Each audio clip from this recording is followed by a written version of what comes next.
مغربی استعمار نے امت مسلمہ کی وحدت ملی کو پارا پارا کر دیا۔ یہ بہت اہم نکتہ ہے، اسے نوٹ کر لیجئے۔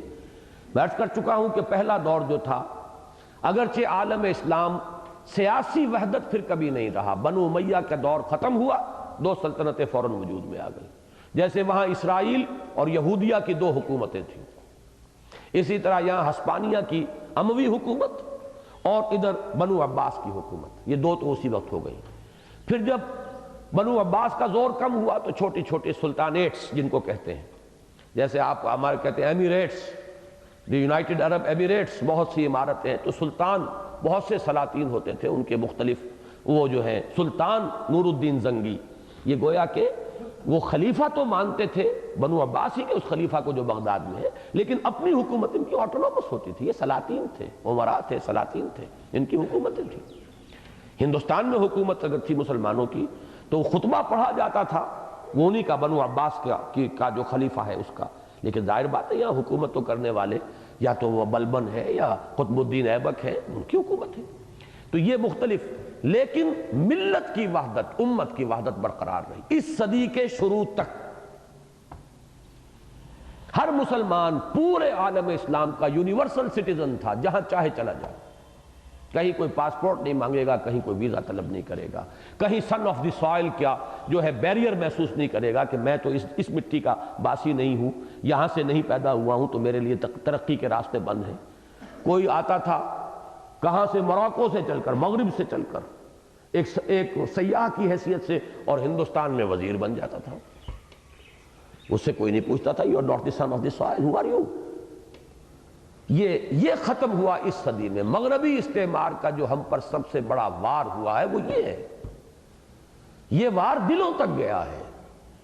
جسم کے وار مندمل ہو جاتے ہیں، یہ جو کہا گیا زخم مندمل ہو جاتے ہیں، لیکن دل کے گھاؤ کبھی مندمل نہیں ہوتے۔ یہ جو تقسیم ہوئی ہے، الشام للشامیین والمصر للمصریین، عالم عرب بھی منقسم ہو گیا، مصری علیحدہ ہے، شامی علیحدہ، مختلف اقوام ہیں۔ کم سے کم یہ کہ جو عرب نیشنلزم آیا تھا اس نے عربوں کو یونائٹ کرنے کی کوشش کی تھی۔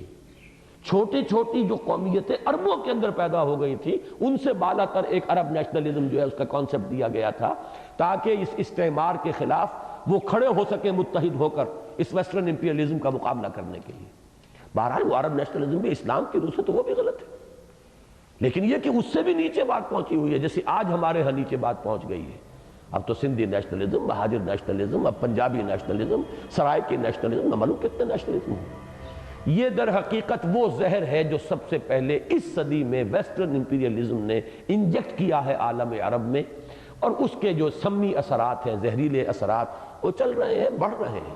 وہ تو یوں سمجھیے کہ برانچنگ، جیسے ایک درخت کی شاخ در شاخ تقسیم ہوتی چلی جاتی ہے، ابھی وہ ہمارے ہاں نیشنلٹیز کا کانسیپٹ وہ بڑی تیزی کے ساتھ بڑھ رہا ہے۔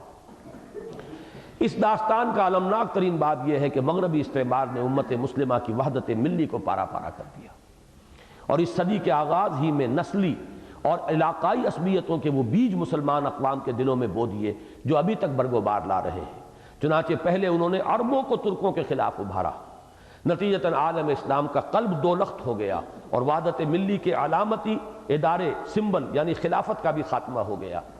پھر عالم عرب کو چھوٹے چھوٹے ٹکڑوں میں اس طرح تقسیم کیا کہ نسلی اور لسانی اشتراک کے باوجود عالم عرب کا کامل اتحاد کا امکان تاحال دور دور تک نظر نہیں آتا۔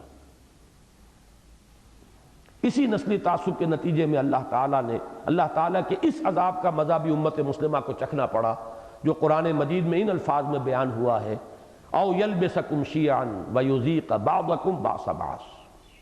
تیسری شکل اللہ کے عذاب کی یہ ہے کہ تمہیں گروہوں اور طبقوں میں تقسیم کر دے اور آپس میں ٹکرا دے، ایک دوسرے کی طاقت کا مزہ ایک دوسرے کو چکھائے۔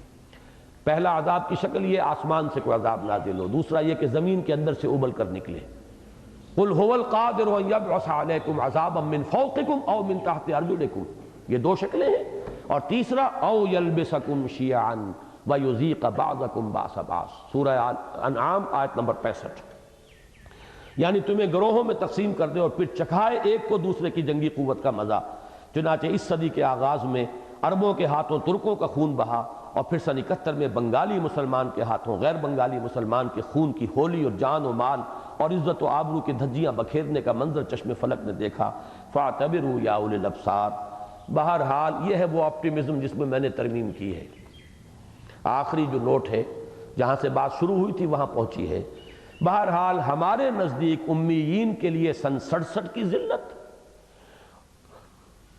آخرین کے ایک اہم حصے کے لیے سن 71 کی رسوائی کو امت مسلمہ کے زوال و انحطاط کی آخری حد کی حیثیت حاصل ہے۔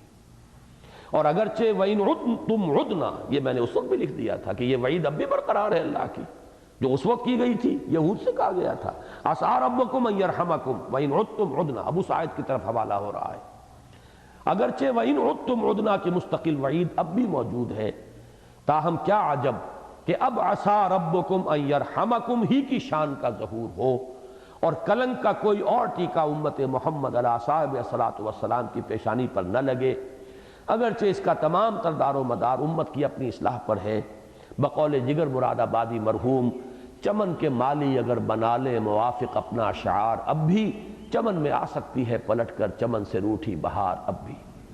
اگرچہ 15 برس کے بعد بھی ابھی اس روٹھی بہار کے واپس آنے کے کوئی آثار نظر نہیں آ رہے، اس لیے کہ ہم نے اپنے طور نہیں بدلے، اطوار نہیں بدلے، اپنی دلچسپیاں تبدیل نہیں کی، قوم بحیثیت مجموعی اسی رخ پر جا رہی ہے، کوئی بنیادی تغیر جو ہے کسی بھی رخ سے نہیں آیا۔